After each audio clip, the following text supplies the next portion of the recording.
अपने राजनीतिक सफर में आज हम चलते हैं महाराष्ट्र और बात करते हैं कि आखिर ऐसी कौन सी कमियां हैं और कौन सी गलतियां जो उद्धव ठाकरे ने किया कि आज शिवसेना इस स्थिति में पहुंच चुकी है जहां उद्धव ठाकरे को अपनी सरकार बचाने के साथ साथ अपनी पार्टी बचाने के लिए भी जद्दोजहद करना पड़ता है। और बात इस मुद्दे पे भी करेंगे कि क्या जो स्थिति आज महाराष्ट्र में बना हुआ है क्या वही स्थिति बिहार में भी बनने वाला है आने वाले कुछ दिनों या कुछ महीनों में, और क्या बिहार के मुख्यमंत्री नीतीश कुमार अपनी पार्टी और अपनी कुर्सी बचा पाएंगे या गंवाएंगे, बात हम इस मुद्दे पे भी करेंगे। नमस्कार, जय हिंद, मैं हूं धनजीव तिवारी, आप देख रहे हैं हाइलाइट्स न्यूज मीडिया।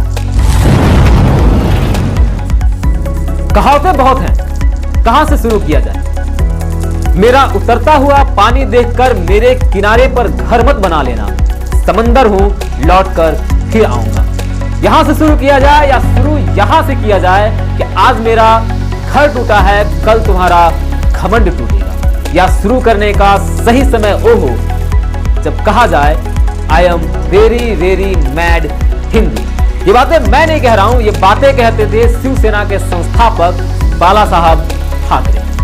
शिवसेना का अस्तित्व हिंदूवादी था, शिवसेना की शुरुआत हिंदूवादी हुई थी और बाला साहब ठाकरे की पहचान भी एक हिंदू शेर के रूप में था। लेकिन बाला साहब ठाकरे के बेटे उद्धव ठाकरे ने शिवसेना का अस्तित्व उसी दिन मिटा दिया था और बाला साहब ठाकरे की विचारों का उसी दिन गला घोंट दिया था जिस दिन वो कांग्रेस और एनसीपी के साथ मिलकर सरकार बनाई थी। ये वही समय था जब शिवसेना कमजोर पड़ती गई। शिवसेना के जो भी हिंदूवादी समर्थक थे वो धीरे धीरे वक्त के साथ शिवसेना के साथ दूर चले गए शिवसेना से। लेकिन उद्धव ठाकरे और संजय राउत हर बात को नजरअंदाज करते गए। बहुत बार ऐसा मौका भी आया जब शिवसेना के नेताओं ने अपनी नाराजगी जताई और उन्होंने कहा कि हिंदुत्व के साथ समझौता कर रहना और लंबे समय तक चलना संभव नहीं है, इसलिए अगर सरकार में रहना भी है तो बीजेपी के साथ गठबंधन किया जाए और हिंदुत्व को बचा कर रहा जाए। लेकिन इस बात को भी यहाँ पे उद्धव ठाकरे और संजय राउत ने पूरी तरीके से नजरअंदाज कर दिया। हालांकि राजनीतिक विशेषज्ञ ये भी बताते हैं कि जब शिवसेना कांग्रेस और एनसीपी के साथ मिलकर सरकार बनाई थी उस वक्त भी राजनीतिक विशेषज्ञों ने ये बात कह दिया था कि ये सरकार कभी 5 साल की अपनी कार्यकाल पूरी नहीं कर पाएगी। उद्धव ठाकरे ने अपनी जो सबसे पहली गलती की वही किया कि अपने विचारों के साथ और हिंदुत्ववाद के साथ समझौता किया। यही सबसे बड़ी वजह रही जो शिवसेना को कमजोर किया महाराष्ट्र के अंदर। उसके बाद पालघर में साधुओं की हत्या पे उद्धव ठाकरे की चुप्पी हो या कंगना रनौत के ऑफिस पे बुलडोजर चलाने का काम, इस सब ने शिवसेना की जड़ को कमजोर किया। लेकिन सत्ता के नशे में चूर उद्धव ठाकरे इन सारे बातों को नजरअंदाज करते चले गए। उसके साथ ही यहाँ पे नवनीत राणा को सिर्फ इतना कहने पे कि मैं मातोश्री के सामने हनुमान चालीसा पढ़ूंगी और उनको घर से उठाकर 14 दिन के लिए न्यायिक हिरासत में भेज दिया। ये हालांकि गलती नहीं थी, ये उद्धव ठाकरे का पूरा बलंदर ही था। उद्धव ठाकरे ने और भी गलतियां की, जैसे कि टीपू सुल्तान के मजार पर जाकर वहां पे चादर चढ़ाने की बात हो या मंदिर और मस्जिद के लाउड स्पीकर के विवाद में मंदिर संस्थाओं के साथ भेदभाव करने की बात हो। ये सारी बातें हर जगह शिवसेना को कमजोर करती गई। लेकिन सत्ता की लालच और सत्ता की मोह में उद्धव ठाकरे हमेशा एक भीगी बिल्ली बनकर रहते चले गए और एनसीपी के कठपुतली की तरह काम करते रहे। आज इस तरीके से बागी हो गए हैं शिवसेना के नेता और एकनाथ शिंदे पूरी तरीके से बगावत के मूड में हैं और उद्धव ठाकरे की हर बात को, उद्धव ठाकरे की हर अवसर को ठुकराते जा रहे हैं। सिर्फ एक ही बात कह रहे हैं कि हम बाला साहब ठाकरे के हिंदुत्व के सिद्धांत पे चलेंगे और बाला साहब ठाकरे के और शिवसेना के ही साथ रहेंगे। यहाँ पे समझने वाली एक बात ये भी है कि आज शिवसेना की कमान भी उद्धव ठाकरे के हाथ से निकलती जा रही है। वक्त के साथ हम देखेंगे जरूर कि शिवसेना किसके पास जाता है और एकनाथ शिंदे शिवसेना के कितने विधायकों को अपने पाले में कर पाते हैं। अगर दो तिहाई से अधिक विधायकों को अपने पाले में कर लेते हैं तो हो सकता है कि शिवसेना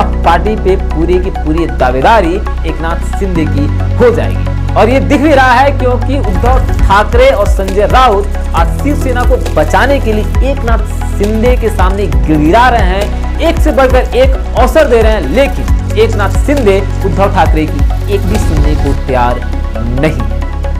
जाहिर सी बात है कि किसी के आशियाने में दो वक्त गुजारने के लिए अपने आशियाने को आग नहीं लगाया जाता है, लेकिन उद्धव ठाकरे ने अपने आशियाने को जलाकर राख कर दिया है। अब हम बात कर लेते हैं अपने दूसरे मुद्दे पे और क्या होने वाला है बिहार में। कुछ समय से देखा जा रहा है कि आज जदयू और बीजेपी के राग एक साथ नहीं मिल रहे हैं। ये दोनों के राग और दोनों के रास्ते अलग अलग नजर आ रहे हैं और जहां भी बीजेपी कोई भी प्लान लेकर आ रही है, कोई भी घोषणाएं कर रही है, वहां पे नीतीश कुमार उसका विरोध कर रहे हैं। एक ताजा मामला यह भी देखा गया कि अग्निपथ योजना की जब शुरुआत हुई थी और बिहार में हिंसाएं भड़क रही थी, तब नीतीश कुमार बीजेपी का विरोध तो कर भी रहे थे, लेकिन जो उग्र प्रदर्शन हो रहा था उसके रोकथाम के लिए कोई कदम नहीं उठा रहे थे, वो यहाँ पे शांत थे। यह तकरार एक के बाद एक बढ़ता जा रहा है, लेकिन यहाँ पे इतना आसान ना तो बीजेपी के लिए है और ना ही यहाँ पे नीतीश कुमार के लिए है, क्योंकि यहाँ पे वही बात है कि नीतीश कुमार अगर हटते हैं तो उन्हें आरजेडी के साथ जाना पड़ेगा और माना जाता है कि नीतीश कुमार सत्ता बचाने के लिए और कुर्सी पे बैठने के लिए किसी भी हद तक जा सकते हैं। लेकिन सवाल है कि क्या अगर नीतीश कुमार बीजेपी का दामन छोड़कर आरजेडी के साथ जाते हैं तो आरजेडी उन्हें मुख्यमंत्री का कुर्सी ऑफर करेगी? इस बात की संभावनाएं बहुत कम है, क्योंकि आज के समय में बिहार में सबसे बड़ी पार्टी बीजेपी है और बीजेपी के बाद आरजेडी है और जदयू नीतीश कुमार की पार्टी तीसरे नंबर की पार्टी है और आरजेडी जो है बिहार में वो एक मजबूत विपक्ष के रूप में है। तो संभावनाएं ये भी है कि हो सकता है कि आरजेडी 2.5-3 सालों के लिए सत्ता में आना मंजूर न करे और एक मजबूत विपक्ष के रूप में तो बिहार में रहना पसंद है, क्योंकि आरजेडी भी समझ चुकी है कि नीतीश कुमार अपना पाला कभी भी बदल सकते हैं सिर्फ अपने फायदे को देखते हुए। तो अब यहाँ पे क्या हो सकता है?